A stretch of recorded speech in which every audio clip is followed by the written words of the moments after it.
itu agak susah karena berhubungan dengan social culturalnya orang-orang Indonesia gitu.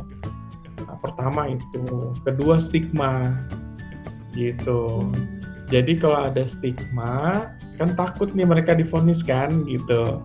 Nah karena takut divonis, reluctant tuh gitu. Padahal sebenarnya untuk tahunya sederhana, ya cek aja gitu.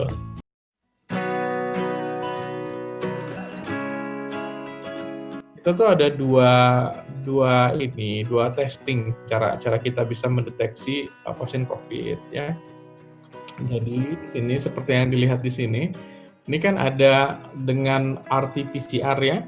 Nah, RT-PCR ini real time PCR ya, atau polymerase reaction ini diagnosisnya cukup akurat, jadi di atas 90-an%, bahkan ada beberapa kalau tekniknya benar itu di atas 96-97% akurasinya gitu.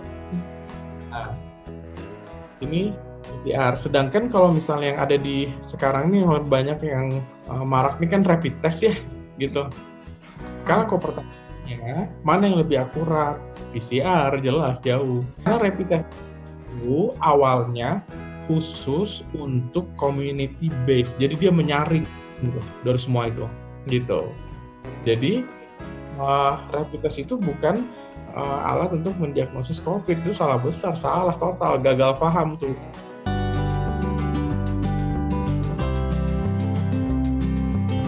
Ya, kalau kita tahu kita terkena COVID, misalnya punya gejala lah ya, gitu, kita curiga gitu ya.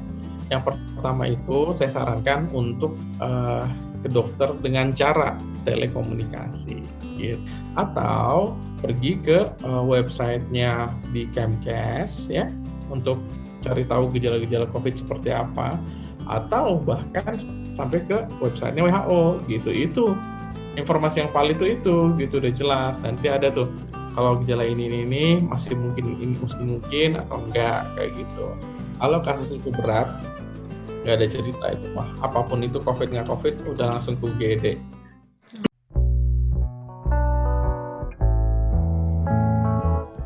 Sebenarnya kalau obat-obatan itu di dunia belum ada yang terbukti efektif. Nah ini di garis bawah ini ya, belum ada yang terbukti efektif dan secara uji klinis ya.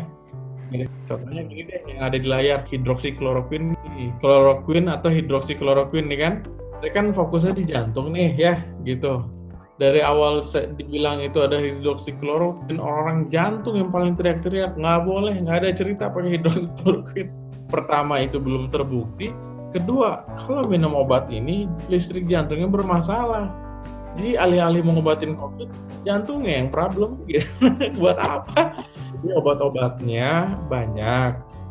Ada 293 clinical trial, berarti ada 293 percobaan dengan obat-obatan yang majority-nya ada di layar ini, ya, tapi tidak ada satupun yang berhasil. Nah, jadi yang kasus berat itu, ya, otomatis pengobatannya, ya itu life saving gitu ya sederhananya. Jadi mulai dari jantungnya dioptimalkan, paru-parunya, terus ginjalnya, hatinya, fungsi otak sarafnya seperti itu.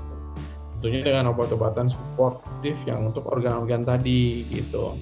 Sambil kita boosting misalnya dengan cairan, makanan, protein, vitamin untuk pasien ini supaya daya tahan tubuhnya lah yang melawan virus ini gitu. Sedang udah itu aja, pokoknya begitu kita ngerasa nggak enak badan, yang dilakukan apa? Self isolasi, self quarantine.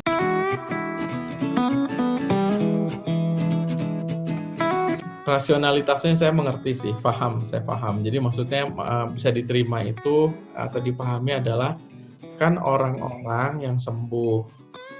Artinya orang yang sembuh ini dia mempunyai kekebalan, ya gitu. Nah diharapkan kekebalannya tadi atau antibodinya itu bisa ditransfer ke orang yang sakit gitu atau yang positif. Nah, prinsipnya sama dengan vaksin itu sebenarnya kayak gitu, gitu. Cuma kalau vaksin itu dia, antigennya yang diberikan, dilemahkan gitu. Ini kan ada virus nih ya masuk ya kan, gitu. Pertama kali yang datang itu adalah antibodinya dulu nih untuk, istilahnya tagging lah gitu ya. Tagging itu mengkarakterisasi untuk, "Ini tuh virus nih," gitu, kata antibodi, "Ini virus nih," gitu. Manggil teman-temannya kan, pasukan sel dan tahan tubuhnya. Nanti si makrofag ini ya, pasukan ini, dia berusaha dia kan mengenali, virus yang udah nempel sama antibodi itu ya, ke-detect. Nah, dihancurin tuh, dimakan sama makrofagnya, jadi virus tuh hancur. Tapi apa yang terjadi bila si virus itu nggak hancur? Virus itu ada di dalam tapi tidak hancur, tapi malah meng-hijack si sel itu sendiri. Jadi ngeluarin cytokine atau sitokin yang membuat jadi radang sehingga bagian dari tubuh ini dia terserang gitu oleh sel-sel radang ini, gitu ceritanya.